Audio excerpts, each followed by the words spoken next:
Hey there, I'm the Stockboy. Welcome to my channel. Today I am on a mission to find the fastest electric hypercar in GTA Online.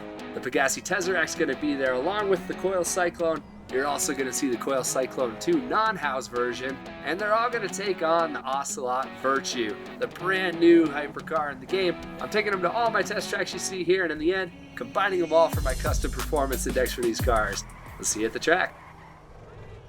So here's how we're going to do this today. The Coil Cyclones are going to go at it, then the Tezeract is going to take on the new Virtue. The winner of those two races is going to face off against each other, and then I'll show you all the drag times for these cars, all the top speeds, all the good stuff. As we take off, you can see a 60-foot advantage for the Cyclone II. That advantage gets even bigger at the 8th mile line, and then coming to that quarter mile, it's almost 4/10 of a second ahead of the original Cyclone. That original Cyclone was really fast before House, before all these new cars. So all these cars improving, that's good to see. Now, how fast is this Virtue? Well, we can see it gets to that 60-foot line in a hurry. 8th mile line is very quick to the 8th as well. And as we get to that quarter mile, it definitely has the advantage over the Tezeract by a ton. The Tezeract has really good mid to high speed acceleration, but its low speed acceleration struggles.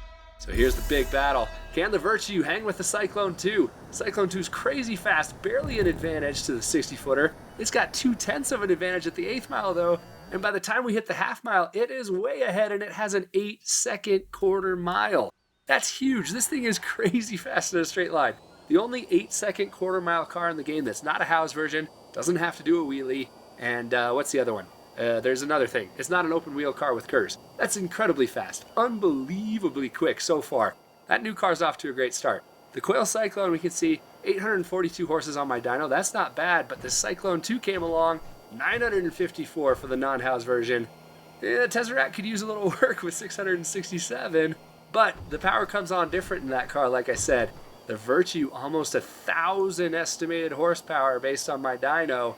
Looking at it here, though, at the top speed track, they're a little bit behind. The Virtue only 119.6 average speed here, slower than both the Cyclone and the Tezeract. Like I said, that Tezeract, it has power, it just comes on a little different. Now we got a big test, though, my test track. How are these cars going to handle it here? So we've got the original Coil Cyclone on the bottom there, and that's a little bit easier to handle than the monster at the very top. That Coil Cyclone 2 we saw has some pretty solid acceleration. You're also going to see here, once you get used to it, it's hard to get a hang of, but once you get used to it, it's really, really fast. Keep in mind, this is not house version, this is the regular version, and it's still this fast. That's how good that house car is. But coming through that hairpin, you can already see a pretty big advantage for the Cyclone 2. What I'll say about the original Cyclone, it still has really good acceleration. It's still a really solid car, even though it's getting absolutely smoked by the second version here. It looks good. You can set it up like this to look like the Concept S, which I really like. But performance-wise, it's easy to drive. It's pretty easy to drive, and that means usually that it's kind of slow. And you can see big win there. 3-second gap for the Cyclone 2.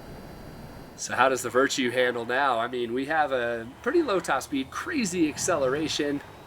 These two cars could not be more opposite. The Tezeract on the top, you're going to see this Virtue has a bit of an advantage coming out of that first hairpin, and it also has the acceleration advantage.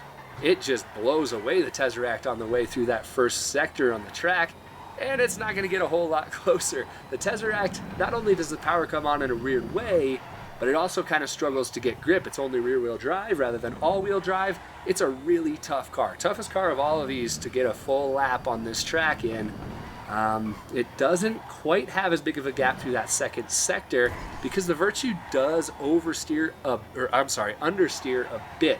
That's a little bit of a challenge, but yeah, I mean, look at this thing go. This thing is absolutely flying. And that Tezeract doesn't stand a chance. Almost a 3-second gap there as well.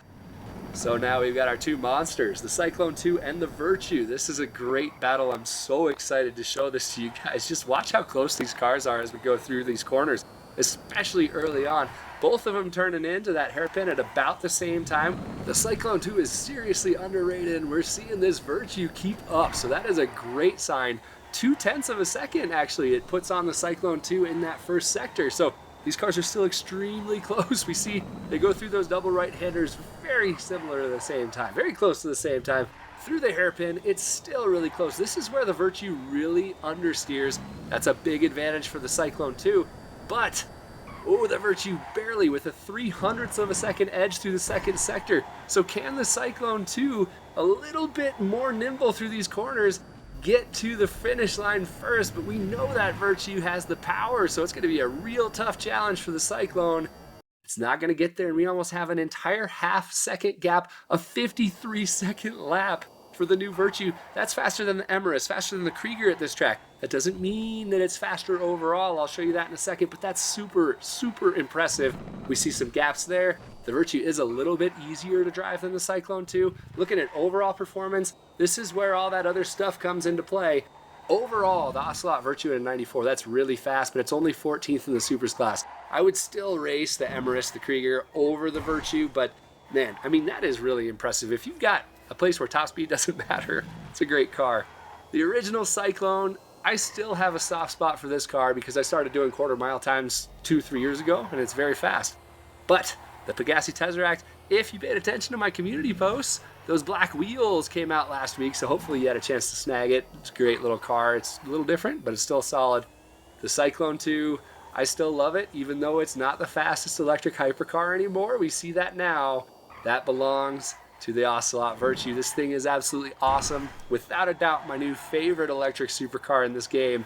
I'm so impressed with this car, guys. Just all around, it's fantastic. I have 2 of them. I'm not planning on selling either of them. I love them both. I hope you guys do enjoy the video, and I hope you get a chance to buy this car. If you're still here, please subscribe to the channel if you're not already. It helps me out a lot, and actually the best way you can help me out is by giving me a little like and battle the troll that likes to dislike my videos the second they're released. Thanks again for watching. Hope to see you next time.